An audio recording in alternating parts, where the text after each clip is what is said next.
Well, today on the Brett Allan Show, we have a massive guest, Reginae Carter.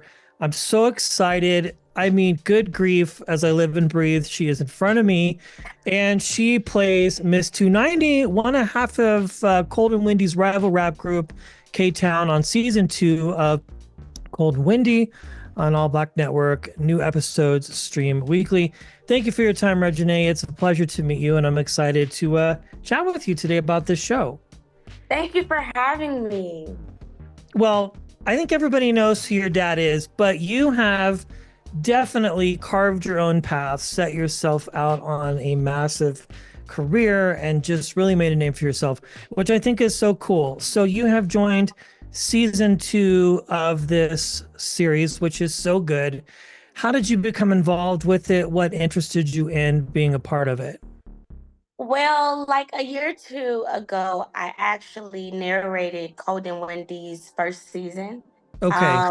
Yeah, I did a voiceover for it and just told about it. And a year later, they called me and was like, "We want you on Kold and Wendy's." So I'm like, full circle moment. And ever since, it was up. Yeah. Well, you play a great character. This is interesting because it's definitely the antithesis to the other two girls who have been on the show a few times. Tell us about your character and what she is really all about, because I think, as the other two wonderful women have said, there's so many different layers to this story. I think, the rap scene and all of that is sort of the purview of what's really going on between all of the relationships. You come along and mix things up, and I wouldn't say cause problems, but definitely you are rivals. So Right. there is that part for sure. Right. I feel what Miss 290 and May West, what K-Town bring to Kold and Wendy, I feel like we're actually hungry for success. We're hungry for making it in the music industry rather than Kold and Wendy. They just want the money. They do want to be successful and stuff, but like they have their different ways of doing it. Whereas like with music, you can see like with K-Town, you can see it where we're musically hungry and want it.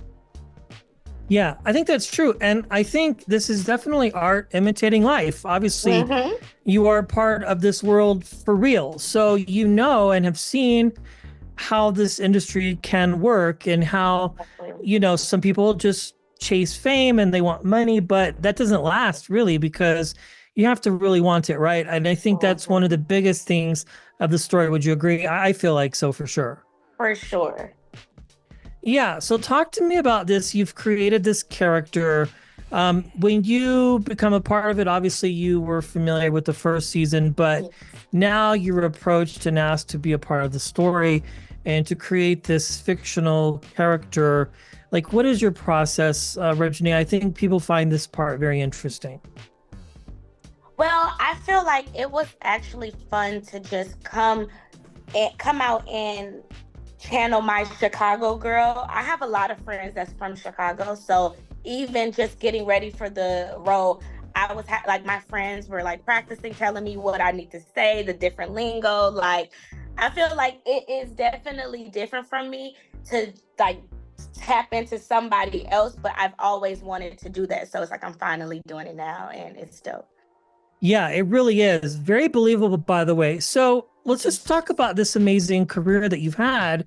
And really, you do a cool job of inviting fans in, people connecting with you who might not normally be able to do that unless it's a venue like this or just somehow seeing you at a show.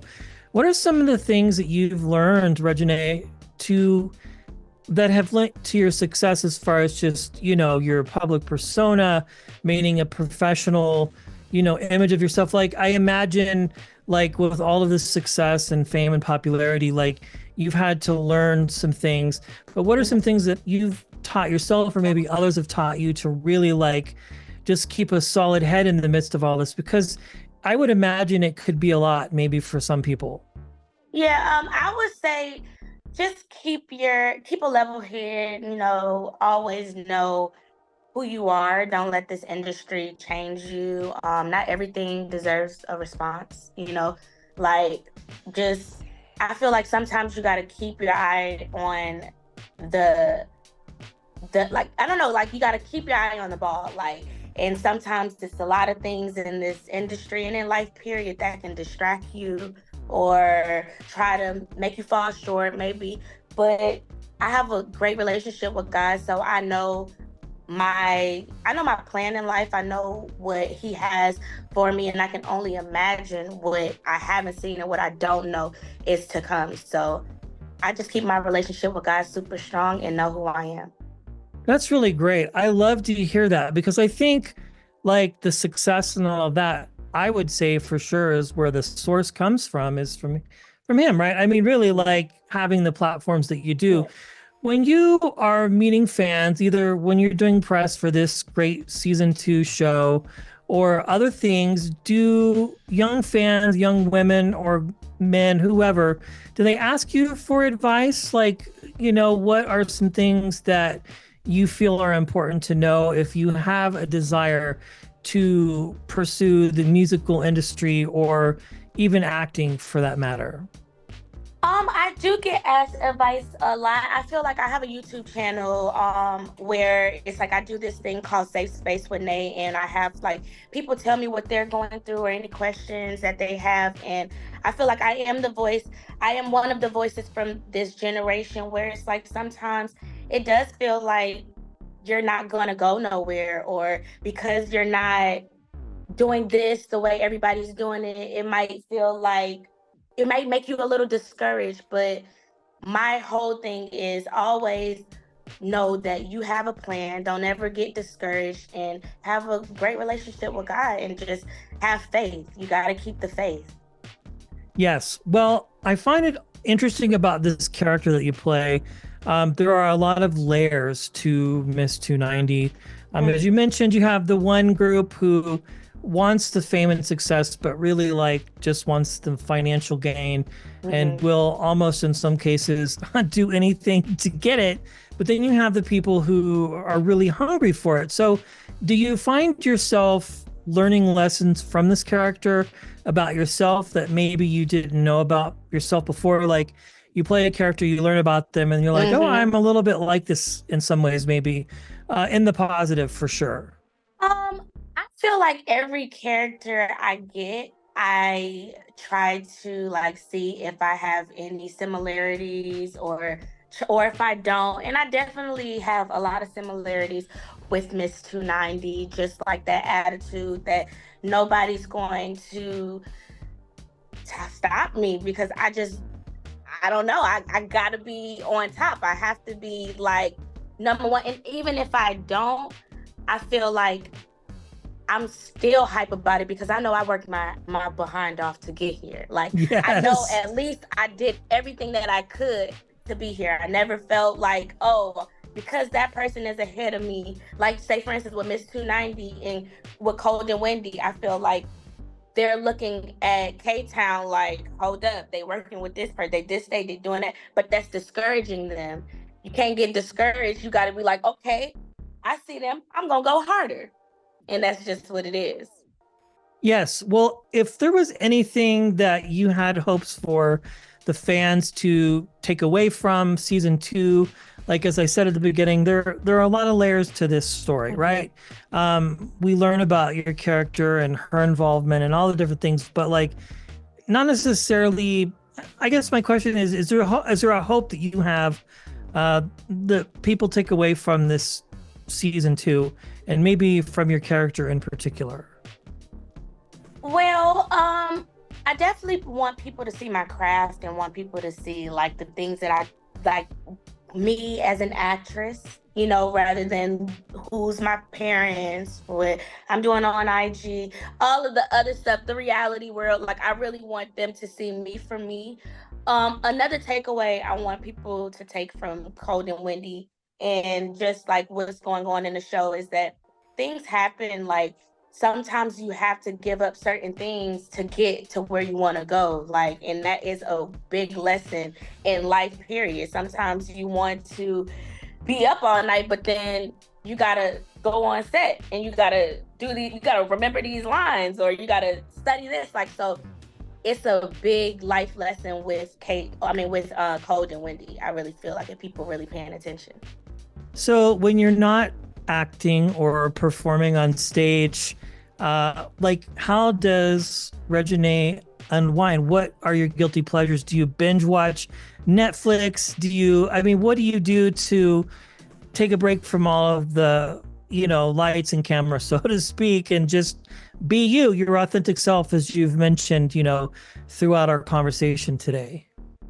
I love binge watching. That's kind of how I do a lot of my studying with acting. I love watching shows, watching different characters. I am such a I critique everything, especially since I've been on set now. I'll be like, why didn't move that cup? But I'm really big on I feel like that's kind of like my studying process when I binge and stuff like that. I also I love to work out. I love to be with my family, my friends, and just have me time.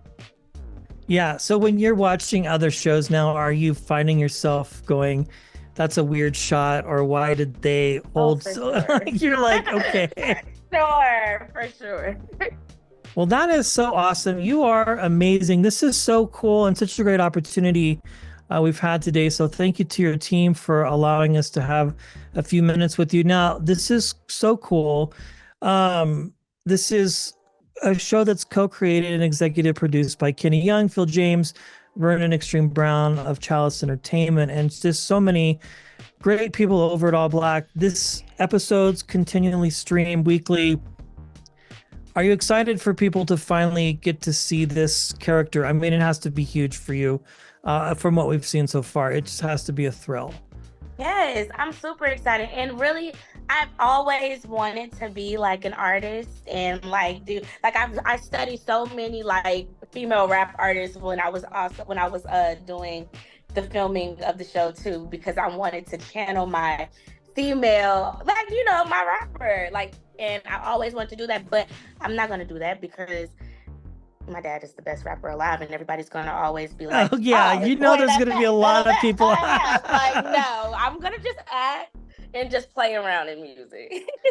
So, out of all the work you do outside of the obvious choice, one last question here: do friends and family have notes for you when they see you perform? Do they have their input? Yeah, you're nodding your head. Yeah, for sure. Yes, even when I was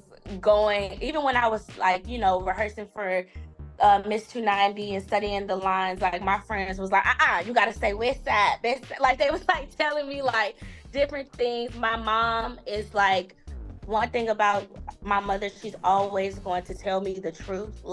She's gonna give me my flowers when I need it, or she's gonna tell me, oh, I didn't really like that, and I'll do the same for her. So it's very supportive group of people. I have a village over here, and I'm super thankful for all of them. Well, how cool is it to have such an amazing family, so talented, and also to have that, and also to be able to just live your life and be your best version of yourself. I mean, you're acting, you're singing, you're rapping, you're influencing. I mean, I can't think of a better life. Well, congratulations to you. All the blessings and all the success are very well deserved. And if people have not watched this show, it's one of the best on television, I think. And hopefully, it will continue. Please check out our other interviews with Shakia and Nijah, both seasons. And of course, our wonderful guest, Reginae. Just head over and check them out. Thank you for your time. You're amazing. And best of luck to you and your success in your career. Thank you. Thank you for having me.